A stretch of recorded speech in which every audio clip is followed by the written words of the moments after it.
तर आपल्यासोबत शिवसेनेचे प्रवक्ते अरुण सावंत सुद्धा जोडलेले आहेत। अरुणजी, एका प्रचार सभेमध्ये भगूर येथील प्रचार सभेत अजित पवार यांनी मशालीला मतदान द्या असं म्हटलेलं आहे। गेल्या काही दिवसातील महायुतीमधील वातावरण पाहता तुमच्या अनेक मंत्र्यांनी मुख्यमंत्र्यांची सुद्धा भेट घेतली होती। भाजपा तुम्हाला डावलते अशी जोरदार चर्चा सुरू असताना अजित पवार यांच्या पोटातलं ओठावर आलं अशी जोरदार चर्चा आहे। मशालीला मतदान करा, धनुष्यबाण हे चिन्ह ते विसरले। नाही, पहा, आता सध्या आपण जर पाहाल तर संपूर्ण राज्यभर निवडणुकांचा एक गदारोळ सुरू आहे। प्रत्येक मोठे नेते दिवसाला 6-6, 7-7, 8-8 सभा घेत आहेत। इकडून तिकडे तिकडून इकडे त्यांची धावाधाव होत असते, गडबड गोंधळ उडालेला असतो।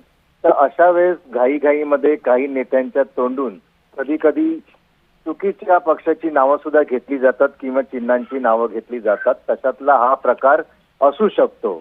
आता भगूर याच्याबद्दल आपण विचारत असाल तर भगूरमध्ये काही भारतीय जनता पार्टी, राष्ट्रवादी काँग्रेस, आणखीन उभाटा शिवसेना यांची युती तर नाहीये की बाबा ते असं म्हटलं तर ते चालून गेलं असतं।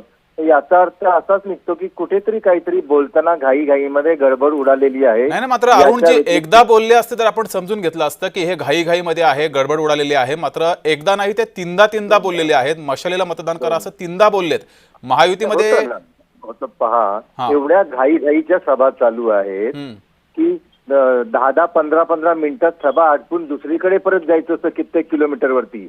अशा वेळेस 2दा-3दा निघालं त्याचा अर्थ असं नाही की त्यांनी आमच्या विरोधामध्ये भूमिका घेतलेली आहे किंवा त्यांनी आता असं सांगितलं की तुम्ही धनुष्यबाणाला न देता तुम्ही मशालीला द्या।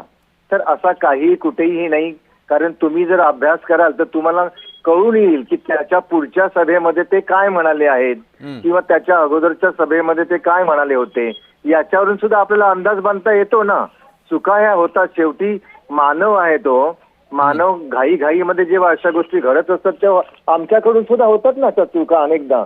कधी कधी आम्ही महायुतीऐवजी महाविकास आघाडी असं सुद्धा बोलून जातो। परंतु अरुणची अशी चर्चा आहे की महायुतीमध्ये सारं काही आलबेल नाहीये आणि भाजपा आणि अजित पवार हे सोबत राहतील आणि एकनाथ शिंदेना बाजूला करतील अशीही चर्चा आहे। अशी हिंमत महायुतीमधील कोणताही पक्ष करणार नाही, कारण तीनही पक्षांचं एक वेगळं महत्व आहे। प्रत्येक पक्ष हा दुसऱ्या पक्षांवर सध्या तरी अवलंबून आहे। त्यांनी कोणीही अशी डेअरिंग करणार नाही की आम्ही दोघे एकत्र राहतो आणि तिसऱ्याला बाजूला ढकलून देतो। तर असं जर केलं तर त्याचे परिणाम त्यांना भोगावे लागणार। बरं, ठीक आहे। धन्यवाद अरुण सावंतजी दिलेल्या या प्रतिक्रियेबद्दल।